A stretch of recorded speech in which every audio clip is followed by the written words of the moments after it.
할렐루야. 우리 옆에 분과 함께 인사할까요?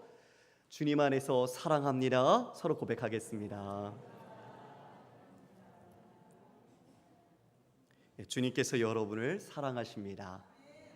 오늘 말씀 제목은 믿음의 대상이 누구인가? 믿음의 대상이 누구인가입니다. 성도님, 오늘 여러분 말씀이 속에서 정말 우리의 믿음이 누구를 향하고 있는지, 그리고 내 믿음의 뒤안길을 돌아보면서 나는 어떤 삶을 살아왔는지 우리가 함께 돌아봤으면 좋겠습니다. 우리가 지난 앞선 본문에서 예수님께서 무화과나무를 저주하셨지요. 잎이 무성했는데 가보니 열매가 없었습니다. 그 열매는 첫 열매, 파괴라는 열매였잖아요. 그런데 잎이 무성하다는 것은 열매가 있어야 하는데 이상한 것이지요. 그래서 그 나무에 대하여 저주하셨습니다. 앞으로는 사람이 영원히 내게서 열매를 따먹지 못할 것이다. 그 말은 곧 사형 선고를 내린 거였어요. 그리고 이어서는 성전, 정말 가장 중요한 예루살렘 성전을 주님 가셨습니다. 근데 가보니 어떤 풍경이 벌어지고 있었습니까? 시장터가 되어 있는 거죠. 매매하는 사람, 그리고 또 재물을 파는 사람, 돈 바꿔주는 사람, 아주 그냥 난리가 난 그런 모습들이 성전 안에서 있었습니다. 여러분, 성전은 예수님께서 말씀하신 것처럼 만민이 기도하는 집인 줄 믿습니다. 그렇죠?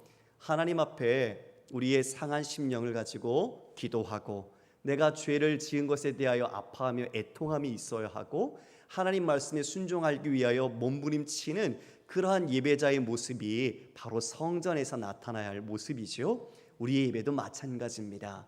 그런데 다 예물을 준비하고 돈을 바꾸고 이 제사를 드리는데 다 열심히 있지 진짜 본질을 놓친 거예요. 하나님을 생각하고 하나님의 말씀을 기억하고 자신의 죄를 돌아보는 모습은 간데없이 그냥 형식과 그와 같은 외적인 모습들로 충족시키는 종교적인 모습들만 난무하고 있었던 겁니다. 우리 주님이 얼마나 마음이 아프셨을까요? 그래서 분노를 내셨습니다. 상을 뒤엎으시고 위자를 뒤엎으시고 매매하는 자를 쫓아내셨죠. 성전을 지키는 자, 우리 성전의 실세들 아니면 성전을 관리하는 사람들 입장에서 보면 뭐야? 왜 저렇게 행동하지? 누구길래 저렇게 행동할까? 아주 못마땅하고 쉼이 그 마음속에 불쾌함이 있었을 거예요. 죽이고 싶은 마음들이 그들에게 있었죠. 우리 주님이 그 아버지를 예배해야 할 성전이 그와 같이 강도의 소홀이 된 것은 모든 삶, 생각들, 행함들, 이것이 다 예배죠. 그래서 우리를 예배자의 삶이라고 합니다. 한 주간 예배자의 삶 잘 사셨지요? 예, 그래요. 우리가 다시 넘어졌을지라도 우리는 다시 일어날 수 있는 하나님의 은혜가 있는 줄 믿습니다. 예수님께서 그와 같이 성전에서 그런 행함을 하셨어요. 그리고 오늘 드디어 그 무화과 나무가 어떻게 되었는지 본문이 시작이 됩니다. 지난주에 드린 것처럼 무화과 나무에 대한 이야기, 성전의 이야기가 가운데 있고 다시 무화과에 대한 이야기가 나오는 샌드위치 구조죠. 즉 앞뒤에 있는 이 무화과 사건이 가운데 있는 내용을 더 집중적으로 부각시켜 주는 겁니다. 오늘 그 본문 속으로 들어가 보도록 하겠습니다. 20절에 보니까 이제 제자들과 함께 아침에 지나가는데 무화과 나무가 뿌리째 마른 것을 보고, 제자들과 예수님이 지나가는데 무화과 나무가 어떻게 있습니까, 여러분? 뿌리째 말랐다고 되어 있습니다. 저는 농사를 지어본 적은 없어요. 그냥 목양실에서 조그만 난초와 그리고 식물들을 2가지 정도 키우는데요, 재주가 없나 봐요. 제가 난을 죽였습니다. 네, 진짜 뿌리채 죽더니 다 말라버리는 것 같아요. 오늘 본문을 보면서 제가 회개했잖아요. 살렸어야 되는데. 근데 여러분, 뿌리채 죽었다는 것은 생명이 있다는 겁니까? 아니면 끝났다는 겁니까? 끝난 거죠. 잎이 무성하게 있었어요. 그 전날 말이죠. 근데 하루 사이에 그와 같이 뿌리채 말라버리는 놀라운 일이 일어난 겁니다. 예수님이 말씀하셨죠. 말씀이신 예수님이 육신으로 이 땅에 오셨고 그분이 하신 말씀은 곧 성취되는 것을 우리는 확인한 겁니다. 놀라운 일이지만 하나님에게는 이건 일반적인 일이죠. 다바르라는 그 말씀이라는 히브리의 사전적 의미 속에는 그 말씀뿐만 아니라 사건이라는 개념이 담겨 있어요. 왜냐하면 말씀은 구체적으로 드러나는 일이 되기 때문입니다. 하나님께 말이죠. 이처럼 뿌리째 말라버린 이 무화과 나무는 죽었습니다. 그러면 여러분 생각해 볼까요? 무화과 나무가 잎이 무성했는데 예수님이 저주하시고 그 다음에는 아예 말라버린 뿌리째 죽은 무화과 나무가 있었어요. 그럼 그 사이에 담긴 그 성전에 대한 이야기가 앞으로 어떻게 될 거라는 것을 나타낼까요? 마치 소설의 복선처럼 그 성전 안에서 정말 하나님을 섬기는 것처럼 열심과 열정과 모습들은 있지만 잎이 무성했지 아무 하나님이 기뻐하는 열매, 생명의 열매, 살리는 열매는 없었다는 거죠. 그래서 그들도 무화과가 뿌리째 죽은 것처럼 그들도 그와 같은 심판, 그와 같은 하나님의 징벌을 받게 될 것을 여기에서 암시해주고 있는 것입니다. 안타깝죠. 예루살렘 성전을 얼마나 유대인들이 그렇게 자랑하고 그렇게 긍지를 갖고 얼마나 좋아했습니까? 화려한 성전을 보세요. 예수님 얼마나 멋져요. 그러나 우리 주님 돌 위에 돌 하나도 남지 않을 것이다. 참극을 일어날 것을 말씀해 주셨습니다. 이에 이렇게 오늘 예수님께서 22절에 말씀합니다. 우리 22절 함께 읽습니다. 시작. 예수께서 그들에게 대답하여 이르시되 하나님을 믿으라. 뭐라고 말씀하셨어요? 하나님을 믿으라. 우리 옆에 분에게 자 마스크는 썼지만 우리 눈으로 미소 지면서 하나님을 잘 믿으십시오. 서로 경주하겠습니다. 네, 하나님을 잘 믿으라고 예수님이 말씀하셨어요. 예수님께서 지금 첫 번째 무화과 사건, 두 번째 있었던 성전과 관련된 이 사건의 종합적인 메시지, 이 결론으로 하나님을 믿으라고 말씀하셨습니다. 너무나 우리는 잘 알고 있고 어쩌면 식상하죠. 하나님을 믿으니까 이 자리에 있죠. 그리고 이 많은 유대인들도 하나님을 믿으니까 제사 지내러 그 먼 곳 디아스포라 유대인이 찾아서 왔겠죠. 근데 여러분 그것을 보시고 지금 예수님이 뭐라고 말씀하세요? 하나님을 믿으래요. 그러면 이 말 속에는 그들이 하고 있는 모든 것들이 지금 어떻다는 거죠? 믿음이 아니라는 겁니다. 이것이 우리에게 경각심을 줍니다. 우리는 내가 잘 믿는 것 같아요. 하나님을 믿으라에 하나님을 안 믿는 사람들은 어차피 상관이 없어요. 그런데 하나님을 믿는데 하나님을 잘 믿는다고 여기는 나를 믿는 사람이 문제예요. 다시 한번요. 잘 들으십시오. 하나님을 믿는데요. 나는 하나님을 잘 믿는 사람이야 라고 믿는 게 문제예요. 자신을. 이게 큰 위험입니다. 그게 바리새인이었어요. 지금 있는 종교 지도자들이 자신들은 하나님을 잘 믿는 사람이라고 자신을 믿었어요. 완전한 착각이었던 거죠. 그래서 그들은요 자신도 죽였고 다른 사람도 죽였어요. 하나님의 일을 감당하고 있는데 다 영혼을 살리는 게 아니라 죽인 겁니다. 오히려 더 열심히 종교적인 행위를 할수록 더 많은 사람들에게 말씀을 나눌수록 그들이 준 것은 무거운 율법의 짐과 자유가 아닌 하나님의 복음과 상관없는 자기만의 기득권을 유지하는 세상, 그리고 그 성전의 시스템을 구축하고 유지하기 위한 자기의 나라와 왕국을 만들어가고 있었던 거죠. 여러분 우리도 돌아봐야 돼요. 우리가 내가 예수 몇 년 믿었는지 자랑할 게 하나도 없어요. 모태신앙 아니요. 우리 모태신앙에 대해서 이런 말도 있잖아요. 하도 못해서 못한다고. 그렇죠? 그런 우스갯 말이 있듯이 신앙은요 우리가 얼마 동안 예배당에 다리를 두고 앉아 있었냐? 아니요. 아무 상관없어요. 지금 이 자리에 내가 정말 하나님을 온전히 믿는가? 그분을 내 삶의 주인으로, 그리고 나의 창조주로, 그리고 나의 구원자로 내가 그분을 믿고 있는가? 이것이 중요하다는 것입니다. 할렐루야. 예수님이 직접 말씀하신 거예요. 우리 함께 가정을 해보세요. 예수님이 오셨는데요 지금 이렇게 예배드리고 있는데 바로 여러분 한 사람에게 하나님을 믿어라 그렇게 말을 듣는다면 여러분 어떻겠어요? 저 잘 믿어요 이렇게 말씀할 수 있을까요? 저도 생각해 봤는데 그 말씀 속에서 내 자신을 다 돌아보게 되더라고요. 진짜 내가 하나님을 믿었나? 내가 하나님을 믿는다고 하지만 하나님을 믿는 이런 종교적인 문제들, 우리는 종교가 아닙니다, 기독교는. 그러나 종교성 안에서 내가 평안을 누리고 내가 무언가를 함으로 인해서 내 삶에 이런 복이 있을 것 같고, 즉 지금 이 대상이나 이 종교 지도자들이 이 성전 안에서 자신들이 누리는 그 모든 비즈니스를 말하는 거예요. 그들은 하나님을 섬긴 게 아니라 하나님을 수단으로 자신의 우상을 삼아서 비즈니스를 했어요. 돈을 벌었고 자신의 인정을 받았고 자신의 권위를 자랑하고 살았거든요. 그래서 자신들은 늘 그것이 하나님 앞에서 잘 믿는 것으로 착각했던 거죠.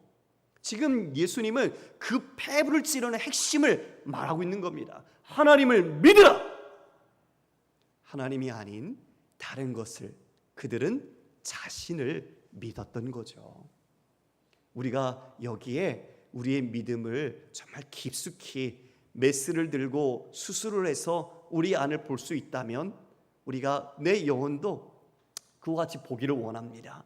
가장 강력한 이 밝은 조명을 내 속사람에게 다 비추어서 내가 진짜 하나님을 온전히 믿는지 아니면 다른 것을 붙잡고 다른 것을 따라서 내가 가고 있는지. 여러분, 하나님을 믿으면 하나님이 원하시는 열매를 맺어요. 그런데 우리가 다른 것을 믿고 다른 것을 붙잡으면 그 자신이 붙잡은 것에 붙잡혀서 그것의 열매를 맺습니다. 그것이 너무나 중요해요. 여러분의 삶의 모습 속에 내가 뭘 붙잡고 어떤 열매를 맺고 있는지 반추해 보십시오. 여러분의 기도 제목이 하나님과 얼마나 관련이 있고 하나님의 그 성품을 닮아서 내가 자라가고 있는지 돌아보십시오. 지금 그 뿌리채 마른 무화과 나무 그처럼 우리의 믿음이 정말 내 뿌리를 보지 못하고 있다면 오늘 보기를 원합니다. 그래서 다시 살아나기를 원합니다. 예수 그리스도께서 하나님을 믿으라는 그 말씀에 우리의 영혼이 깨어나서 정말 하나님을 온전히 믿는 여러분 되시기를 주님의 이름으로 축원합니다. 네, 그 믿음 참 귀하죠. 우리가 성경의 위인들을 보면 여러분 아브라함을 아브라함으로, 야곱을 이스라엘로, 그렇죠? 그리고 시몬을 베드로로 주님께서는 이름을 바꾸어 주셨어요. 야곱이 간사한 자인데 이스라엘로 바꾸어 주듯이 그 이름이 바뀌어진 것은 단순간에 이름은 바꿔 부를 수 있지만 정말 그 신앙의 깊이만큼 그 신앙으로 하나님을 닮아가는 것은 일평생이 걸리는 거죠. 바로 믿음이란 그런 겁니다.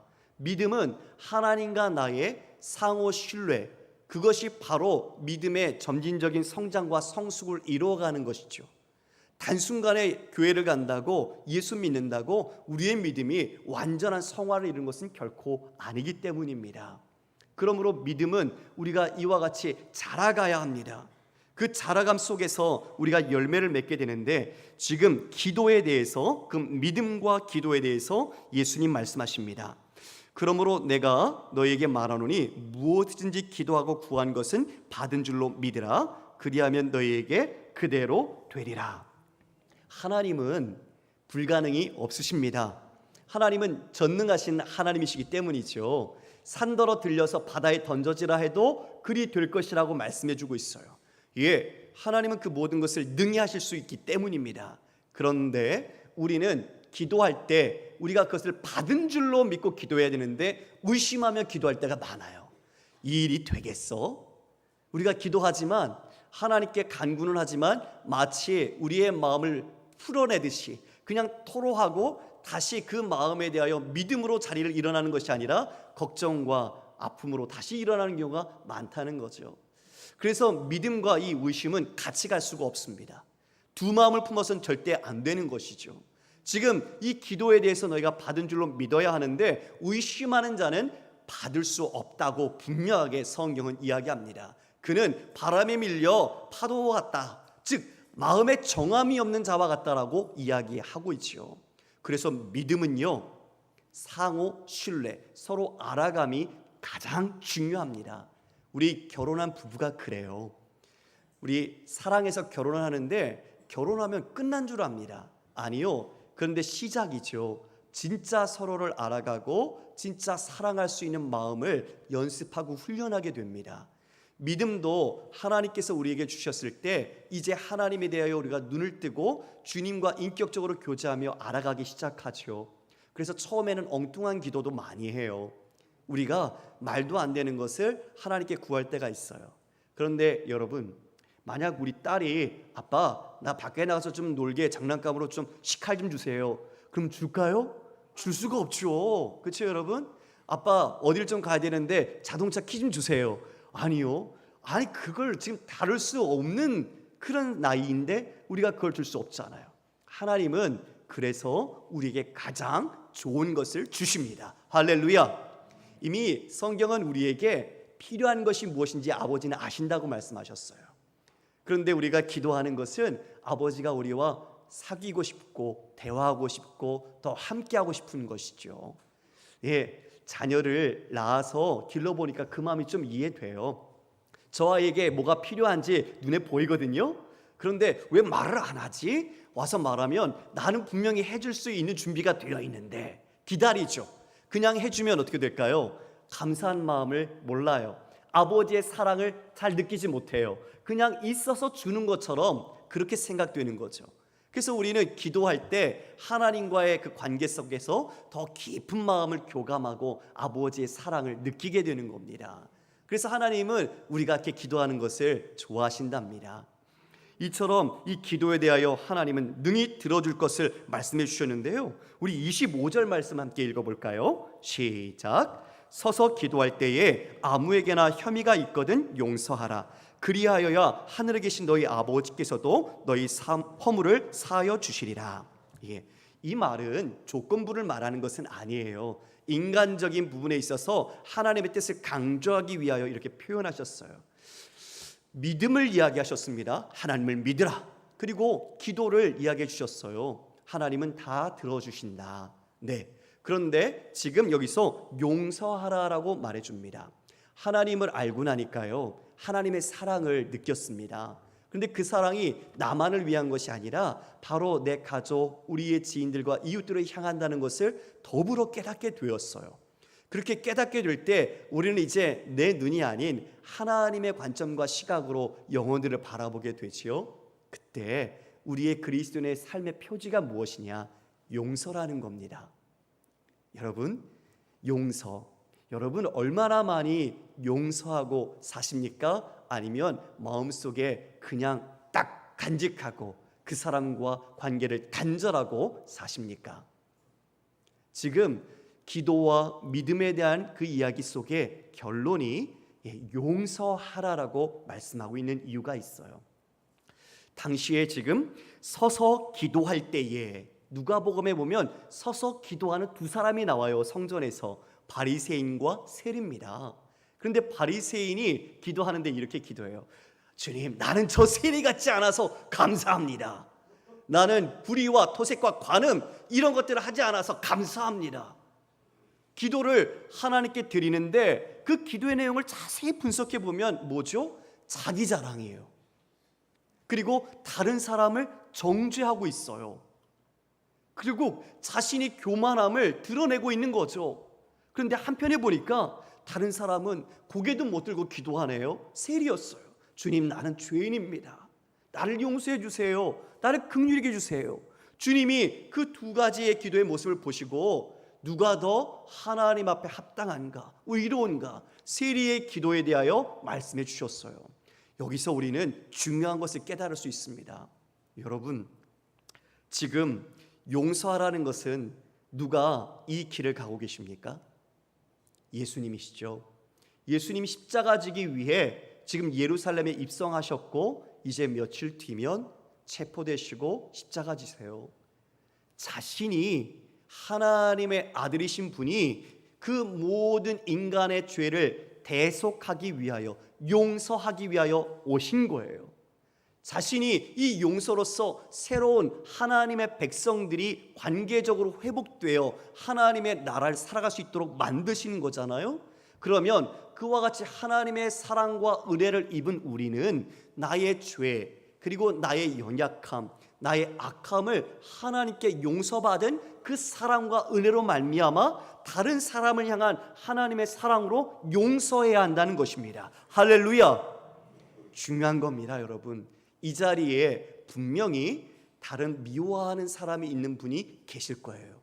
저도 그러한 인생의 경험이 있었습니다. 그런데요, 하나님께서 내가 너를 용서한 것처럼 우리도 서로 용서하는 것이 은혜를 받은 자로서 마땅하다는 것을 말씀해 주십니다. 왜냐하면 하나님 또한 그를 사랑하기 때문이죠. 그를 하나님이 사랑하시는데 우리가 그를 미워한다면 우리는 하나님의 사랑에 그 받은 은혜와 가치를 모르는 자입니다. 1만 달란트 받은 자가 용서를 받아서 기뻐했지만 자신에게 100데나리온 빚진 자를 용서하지 않았던 것처럼 자신이 받은 큰 은혜와 그 대속의 은혜가 뭔지를 모르고 다른 사람을 용서하지 않는다면 그것은 단지 비즈니스한 그 종교 지도자처럼 자신이 원하는 것만 성취했을 뿐이지 그 믿음의 삶의 열매는 주님이 원하는 것이 아닌 것이죠. 그래서 우리는 용서해야 합니다. 그래서 성경에서는 여러 군데 말합니다. 비판하지 마라, 정죄하지 마라, 너희가 도리어 그리 당할 것이다, 용서라고 말하고 있습니다. 그리고 이렇게 얘기하죠. 너희가 예물을 드리러 가니? 그런데 예물 드리러 가다가 누가 나와 원망 맺힌 일이 있거든 먼저 그에게 가서 용서하고 서로 화목하고 오라, 그 다음에 예물을 드려라 말하고 있어요. 무엇입니까? 예배자는 하나님의 은혜와 그 용서를 받은 자로서 용서하고 화목을 이루어가는 바로 그 구속의 원리를 실천하는 사람이라는 것입니다. 할렐루야. 여러분 도전합니다. 말씀 가운데 용서하십시오. 여러분의 마음속에 응어리기 맺히겠던 사람, 지금도 이해할 수 없고 지금도 내게는 그 사람만 생각하면 상처가 되고 아픔이 되는 사람이 있을 수 있습니다. 그러나 주님의 사랑으로 주님께서 주신 그 은혜와 그 믿음 가운데 용서하십시오. 그러면 하나님께서 여러분에게 더 큰 은혜를 분명히 깨닫게 하시고 더 깊은 사랑으로 인도하여 주실 것입니다. 이어 이렇게 오늘 마지막으로 우리 예수님께서 예루살렘에 들어가십니다. 27절에 보니까 예루살렘 들어갔더니 대제사장, 서기관, 장로들이 나와 있습니다. 이들은요 산헤드린 공의회, 즉 어떤 최고의 의결기구죠. 거기에 대표단입니다. 대표로 온 거예요. 대표로 그들이 지금 그 전날 이렇게 성전에서 온 난동을 부리던, 그리고 혼란하게 했던 예수님에 대하여 조사하러 온 겁니다. 우리 그 다음 절 읽어볼까요? 28절 시작. 이르되 무슨 권위로 이런 일을 하느냐? 누가 이런 일 할 권위를 주었느냐? 권위에 대해서 물어봤어요. 여러분 권위는 뭐죠? 영향력이죠. 누가 자신에게 어떤 일을 할 수 있도록 권한을 위임해 준 것, 제가해 준 거죠. 근데 여러분 이 9절 28절을 읽으면 참 주객이 전도된 느낌 안 드십니까? 그렇죠? 적반하장 아닌가요? 저는 그런 생각이 들었는데 누가 누구에게 지금 권위에 대하여 묻고 있습니까? 하나님의 아들 제2위의 성자 하나님이신 그분께 지금 이 종교 지도자들이 네가 무슨 권위로 일을 하냐고 묻고 있는 거예요. 인간이 하나님께 말이죠. 참 아이러니하죠. 이런 모습이 펼쳐지고 있었어요. 그런데 그 권위에 대해서 예수님이 이렇게 말씀하십니다. 나도 무슨 권위로 하는지, 이런 일을 하는지 이를 텐데 질문을 하나 던지시죠. 요한의 세례가 하늘로부터냐 사람으로부터냐 물으셨습니다. 요한의 세례, 여러분 요한이 무엇을 했죠? 오실 메시아를 위하여 그의 길을 준비했어요. 광야에 외치는 자의 소리였잖아요. 그래서 예수님이 오시자 자, 세상 죄를 지고 가는 어린 양을 보라 그러며 그분에 대한 메시아를 인정했던 바로 그 사람이 세례 요한이었습니다. 그런데요, 이 세례 요한의 세례에 대한 권위를 그들에게 질문할 때 그들이 이렇게 생각하는 거죠. 만일 하늘로부터 그 권위가 요한에게 준 거다, 그러면 왜 그를 믿지 않았느냐, 이런 말이 분명히 있을 거라는 거죠. 여러분, 세례 요한의 권위를 인정하면 세례 요한이 인정한 예수님을 받아들여야 돼요. 그렇죠? 세례 요한이 예수님을 인정했기 때문이에요. 그런데 지금 이처럼 세례 요한의 권위를 하늘로부터라고 하는데 그 믿지 않음으로 인하여 먼저 걸림이 되었어요. 두 번째는 사람에 대해서 말하죠. 사람으로부터다라고 얘기할 때 아니다라고 말을 한다면 모든 사람이 요한을 참 선지자로 알고 있었거든요. 그러니 그 사람들의 원망과 그 사람들이 소요를 일으킬 것을 두려워했던 겁니다. 이러니까 진퇴양난에 빠졌어요. 하늘이다 땅이다 말을 할 수가 없는 거죠. 그래서 말을 하지 않습니다. 그랬더니 예수님께서도 그러면 나도 너희에게 내가 무슨 권위로 이 일을 하는지 말하지 않겠다, 이렇게 결론 지으셨어요. 자, 여러분 저를 보시겠습니까? 권위의 논쟁입니다. 여러분, 권위는 하나님이 주신 것이죠. 믿으십니까? 모든 권위는 하나님께 있습니다. 그 권위를 하나님께서 우리에게 일임하셔서 우리가 그것을 통해 주의 일을 섬기는 거죠. 그런데요, 지금 이 종교 지도자들은 그 권위를 자신 스스로가 내세우고 있어요. 하나님과 상관없이 그 모든 일을 자신의 일로 행하고 있는 겁니다. 왜냐하면요, 그들이 두려운 건 권위를 준 하나님이 아니라 사람이었어요. 그 권위를 준 하나님은 온전히 인식하는 것조차도 나타나지 않고 자신의 그 모든 권위를 유지해 줄 수 있는 여론, 민중의 소리, 사람들의 행동의 나타남, 이것들이 그들에겐 두려움이었다고요. 하나님을 섬기는 자들이라는 그런 사람들이 하나님의 두려움은 온데간데 없고 사람을 두려워하는, 그리고 자신의 정치적이고 종교적인 기반을 사람에게 두는 모습으로 그들은 두려워했던 겁니다. 여러분은 누구를 두려워합니까? 여러분은 진짜 여러분의 삶에서 어떤 두려움, 무엇을 경외함으로 살아가고 계십니까? 우리 예수님은요, 권위가 있으신 분이에요. 우리 예수님은 성자 하나님이시잖아요. 그런데 자신의 모든 하나님과 동등됨을 다 내려놓으셨어요. 그 권위를 내려놓으시고 하나님을 믿고 하나님의 말씀대로 그것을 순종하며 가고 있는 거예요. 그 권위를 우리 예수님은 주장하지 않았어요. 하나님을 믿으라, 그 믿으라는 그 말 속에는 자신이 가야 할 십자가의 길, 그 모든 인류의 구원을 위한 대속의 길, 바로 그것만이 그 중심에 있었던 거예요.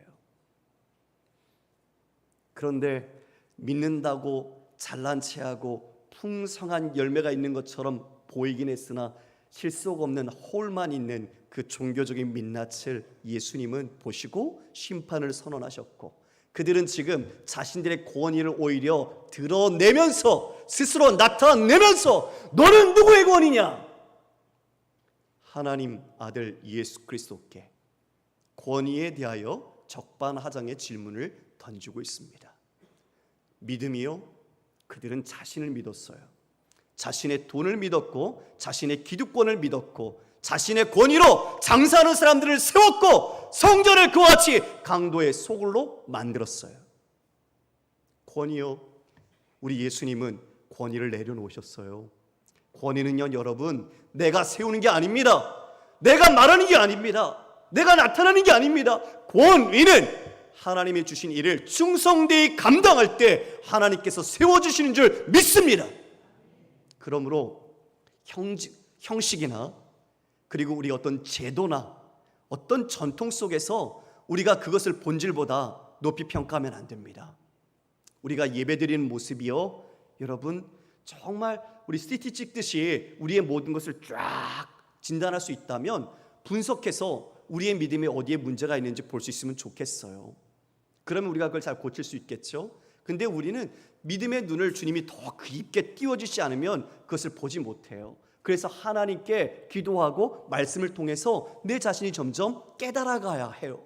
평생 걸린다고 했잖아요. 그러나 주님이 결코 여러분을 포기하지 않으십니다. 여러분은요, 십자가에 우리 하나님께서 아들을 이미 걸으셨어요. 여러분의 인생은 하나님의 손에 있다는 거죠. 그러면 우리는 그 권위가 성도로 그리스도인으로서 우리가 그 십자가의 길을 따라가는 그리스도인이 되어야 하는데, 만약 우리가 종교적인 모습을 이 안에서 나타내고, 어쩌면 우리가 이 종교적인 신앙의 직분들, 아니면 내가 믿었던 그 신앙의 오랜 시간들을 내가 자랑한다면 우리는 자칫 본질을 잃어버리고 잘못된 열매 없는 모습을 나타낼 수 있습니다. 그래서 조심해야 합니다. 하나님을 믿으라는 이 말씀, 정말 이 말씀이 여러분 마음속 깊이 오늘 남길 원합니다. 내 인생이 얼마 남을지는 모르겠습니다. 우리의 인생을 어떻게 하나님 인도하실지는 모르지만 우리가 인생을 뒤돌아서 마지막 한마디를 할 수 있다면 예수 잘 믿었다. 그리고 자녀들에게 남겨줄 수 있는 한마디가 있다면 예수 잘 믿어라. 그것이 우리의 유일한 소망이 되기를 원합니다. 그래서 우리 주님 만날 때 정말 너는 착하고 충성된 종이었다, 수고했다, 잘했다 칭찬받아서 주님께 영광 돌리는 우리 모두가 되시기를 주님의 이름으로 축원합니다. 다 같이 일어서 찬